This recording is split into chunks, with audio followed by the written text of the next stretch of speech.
Taha and Debbie wants to answer some common questions about African photo safaris.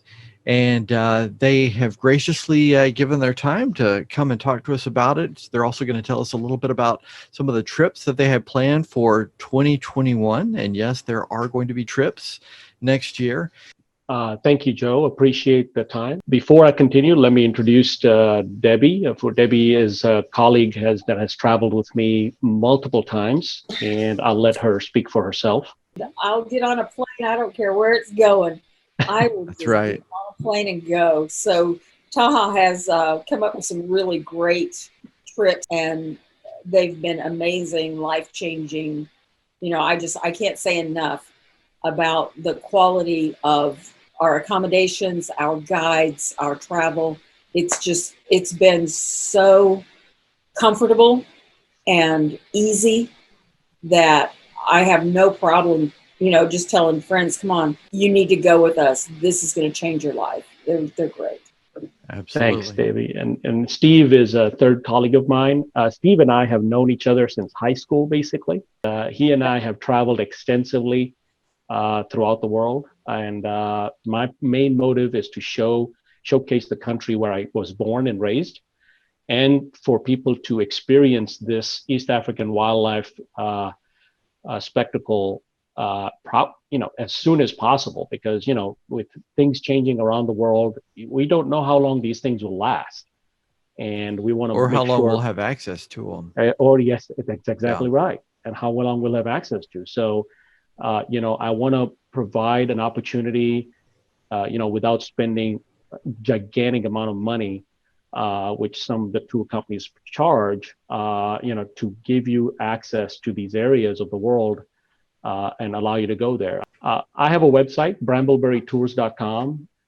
I'm not a full-time tour company, which will do tours every month or anything like that. I have 2 to 4 tours every year, and we try to put together a package that does a couple of things. One is we try to go during peak times when the migrations are at the locations where they're the most accessible and have the best accommodation. The East African Serengeti migration is an elliptical path that continuously occurs, and it moves in a clockwise position rotation between Tanzania and Kenya. What you want to do is you want to catch the migration when there's the least amount of rain and the most amount of activity and the highest concentration of animals without them being spread out into the plain. So we catch them in the southern part in March, and then we catch them again in the northern part in late July. And what happens is there's 2 focal points. The March focal point is where the wildebeest and the deer and the zebras are gestating or in the last point where they're giving birth. And then the northern part is where they're crossing the Mara River. And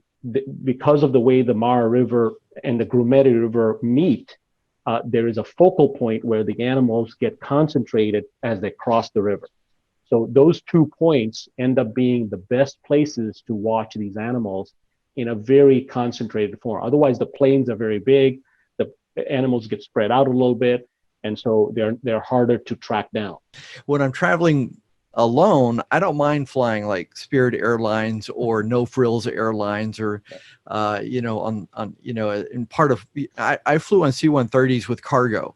So the one of the questions was, which airlines would you suggest for people who want to get a really nice trip, and people who, on the other hand, might want to get one that's really economical? And when you and I talked about it, one of the things that you mentioned was that you can get something that's really economical, but there's a lot of layovers, and that causes a layover concern. And so you end up with a really cheap flight that takes 36 hours. Yeah, absolutely. A lot of the European airlines like KLM, Lufthansa, Swissair, they all fly into Arusha, as well as some of the big Middle East carriers like Emirates, Qatar Airways, Turkish Airlines. They all fly to that airport, and most European flights will make one stop in Europe, before they'll take you straight to Arusha. So Lufthansa, KLM, and Swissair now, all 3 fly in there. And so those tickets, even though slightly more expensive on the economy side, they are the fastest way to get to Arusha, because most of them fly into Houston, and you will take a nonstop into Europe and then straight down to Arusha, making your total commute time to Arusha between 17 hours on the low end to 24 hours on the high end. However, if you fly Emirates or Qatar Airways, those will be cheaper, but they will require 2 stops in the middle. The connections for the Middle East airlines are not the best. Sometimes it can be a 9-hour layover in the Middle East. By the time you get to Arusha, you're exhausted and you need one day to kind of recover. Yeah. And you could do it a couple of different ways. I typically take KLM and fly right into Amsterdam, Schiphol. Yeah. Schiphol is a great airport. There's lots of things to see and do, and you can entertain yourself for a layover of several hours. And then it's like being in a huge mall. It is huge, great mall. And then you fly direct to Arusha from there. Yeah. And you could do it if you come in a day early and spend a day in Amsterdam and then catch the flight the next day. So you're not having to do 2 back-to-back 8 or 9 hour flights. Right. That makes sense.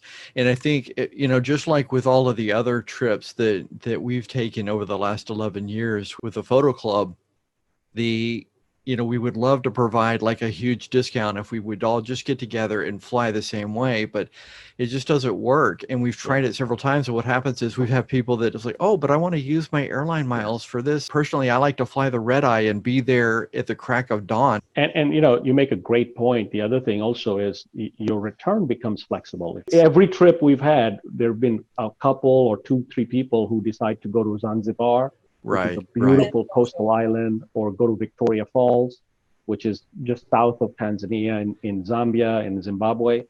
And it's just gorgeous out there. And, it doesn't cost more than maybe $100, $150 additional dollars to fly down there afterwards.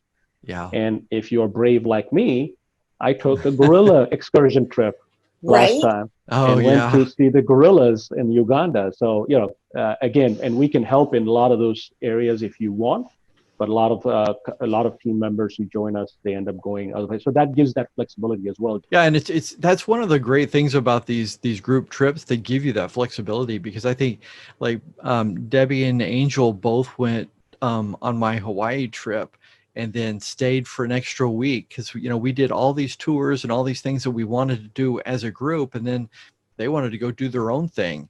Yeah, I actually went for several days before the group. I was there almost 3 weeks. I fly in a day early. I don't fly in a couple of days early, but I do try to go in a day early. So, because I like to do street photography, and I like to hit the street and go do my thing for a little while before I start leading the events or before I start taking the trips or tours or whatever. So there's a nice little cultural center near the hotel that we stay at in Arusha. I want to turn it over to Debbie for photo gear. She always has some great ideas. I'll let her take that. Absolutely. Yeah. I mean, bring whatever your little heart desires. And so you're going to want a wide angle lens for landscapes, and you're going to want a zoom lens of some sort with a teleextender. You don't need much more than that, because the cars get so close to the animals.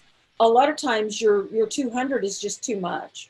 This is where you do want to just go ahead and rent that big old piece of glass and spend a couple $100 and enjoy it. Yeah.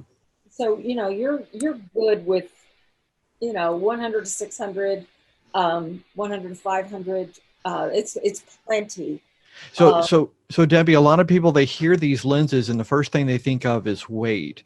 So taking out of consideration the weight to get it on the airplane, because a lot of us, we're just going to carry that stuff with us. It's going to be in our personals. Tell us a little bit about, what your experience with once you have the lens or have your gear with you and you're ready to start taking pictures. Do you have to have it on your back the entire day? You're not going to need a tripod for much, so leave that home. Right, and Debbie and I always bring extra gear ourselves, and we're happy to lend lenses and stuff like that to other folks. And in fact, we have had a couple of instances where the traveling team members did not have necessarily the super long lenses. We just gave them our lenses and they were shooting with it and they were overjoyed. Yeah. And that's one of the cool things about taking these group trips is because everybody's going to have different gear. And if you have like half of them are Nikons, half of them are Canon, or, you're going to have your Sony folks in there too. But we can also just start swapping lenses. Hey, can I play with your lens for a little while? I was like, yeah, if I can play with yours. And so then you end up swapping lenses, and it's a lot of fun. We do that. And especially for beginner photographers that don't know about, they've got their kit lenses and they're excited, and it's like, here, try this. Right. And Exactly. it opens up an entire new world. It really does. It really does. Okay. We have bean bags and stuff in the cars for you to use. Okay. So you're going to want, 1 or 2 cameras and a couple of lenses, some cleaning equipment, maybe rain gear, which will also cover dust. You're in the bush. You're in the bush, and you're in we're just driving around on open fields. There's no roads. Yeah. And that's the other part, is that the Southern Serengeti tour that we have in the Dutu area, which is right outside the national park, which is where all the animals concentrate in February. We are one of 7 organizations that is allowed to go off-road. We have official permits to go off-road. So when we go off-road, the dirt flies everywhere. So, but you get an opportunity to get very close to the animals. Yeah, I think that's understated, because getting to the animals is really one of the big things. And the fact that you guys are some of the only companies that are allowed to go out past the trails is one of the things that, that is like you buried the lead there. But yeah, very good point. Very good point. So tell me about, okay, I have all this gear with me. I've got onto the truck. So what do I do with the gear now that I'm on the truck? Am I carrying that gear with me? As an old guy with a bad back. You're not carrying on your back. You're not carrying on your back. Okay. Yeah, so we're in a vehicle. You're not getting off the truck. Yeah, you're not getting off the truck either. And the driver stays with the truck. Yes. So that if you get off to go to a little souvenir shop or a coffee shop, which are extremely rare, or the restroom at the airstrip in the middle of in the middle of the place, a driver will stay by the car, and so you don't have to worry about your gear. Just leave it in the car. Go do what you have to do. That's excellent. And it will be attended. There you go. And what we do is on the vehicle, these vehicles normally sit at 6 people. We actually remove 2 of the seats, and we only have 4 seats in there. So there's plenty of room to stand and have your bags everywhere. And I mean, even if you want to bring extra lenses, if you want to go right ahead, you'll have plenty of room to kind of spread out and have the opportunity to shoot from both sides. The top of the vehicle comes out up, so you can actually stand in the vehicle and shoot out the sides. What kind of bag should I bring or pack? Well, I guess I just covered that. But Debbie or Taha? There is really no weight limit on your gear that we enforce. We do enforce on your luggage and what you bring as your clothing, because we try to make sure you bring a soft bag, because remember, we're carrying this in a truck that is, you don't want the truck to put your luggage on the top, because that will be dust layer completely, right? Yeah. So you want it to be on the back of the truck, and to fit it in the back of the truck, you want it to be soft and, between 20 and 25 pounds of your personal stuff. And what we encourage people to do, kind of dovetailing with this, is, wear and buy artificial fabric, light clothing, like kind of shirts I'm wearing, like fishing shirt and hiking pants, and that will collapse down. So as far as camera gears, look, if you have a full f-stop Loca luggage, or like a think tank, rotational backpack, or any of the low pros or any of those kinds, you're completely fine. You do want to bring a soft backpack, a hard backpack. Keep in mind, you're in a bumpy roads. So that hard backpack will, like if a Pelican case will just basically bang and make lots of noise. Whereas and bang you to death if it's sitting next to you. Exactly. Yeah. Whereas if you have a soft pack, at least it won't make that kind of noise. It'll absorb the vibrations, and it'll be better off. So when you say a soft pack, you're meaning like a big duffel bag, basically. Yeah. Right. Yeah. Right. Anything that is not got plastic, like Pelican type case, I think would be better. Gotcha. a lot of people, whenever we travel somewhere, especially if we travel outside of the United States, a lot of places, people, they want to know about, what do I do about food and water? For this trip, what would people expect for, food and health safety for water? So from the time you arrive in Arusha, all the way through our trip that you are under our care, so to speak, you are given, 5-star type food quality, and water is all, you get bottled water, and all the hotel water is safe. There's no issues whatsoever in any of the facilities and food or places where we go to. They provide bottled water in your rooms, unlimited amount of bottled water in your vehicle. Generally speaking, the water and food is of 5-star quality. This is catering to Western European and American tourists, and so the safety is of utmost concern. And in fact, these lodges that we stay in are the same exact lodges that National Geographic uses on their trips. And these facilities, if you take the National Geographic tour, they'll charge you exactly 2.3x of what I'll be charging you. So. Oh, wow. What if you have somebody who they have a specific type of food or dietary need? If you have dietary restrictions, there is a very good chance that they'll have a choice. It's kind of a buffet type thing. So you'll have something you'll find to eat that's nutritious and healthy.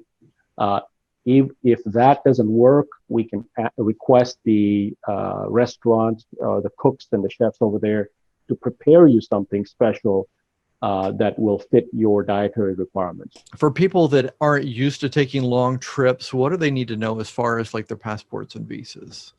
You'll need a passport that has at least 6 months before its expiration date. Okay. Yeah. So it has to be good for at least 6 months. Right. And visas. Uh-huh.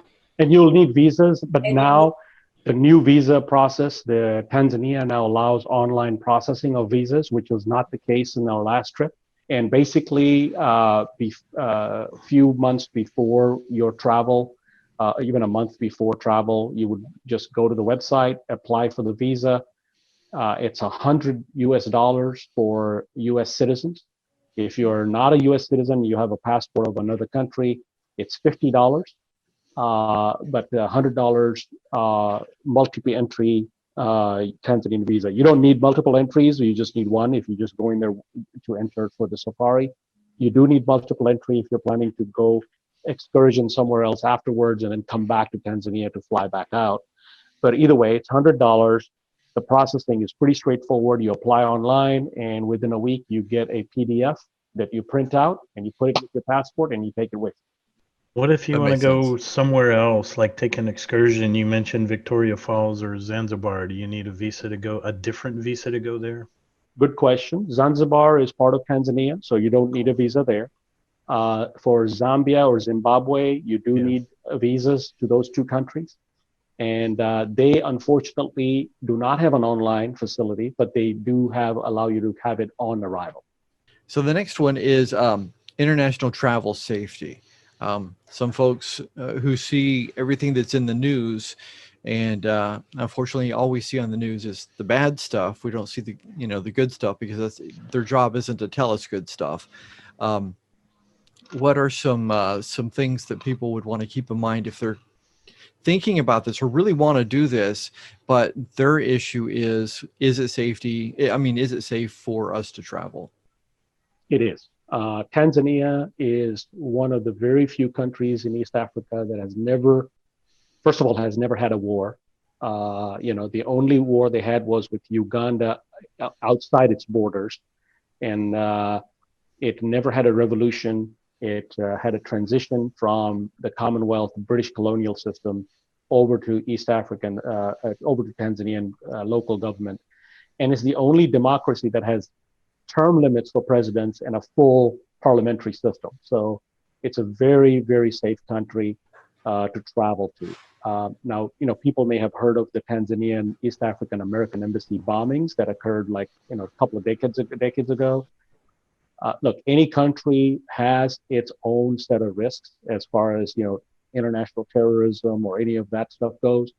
But I will tell you this, we are not in the major cities. You are not in major metropolitan areas. You are literally in a very remote part of the country where the number of people in that area is literally a handful. And so if anything is going to happen, it's not going to happen there.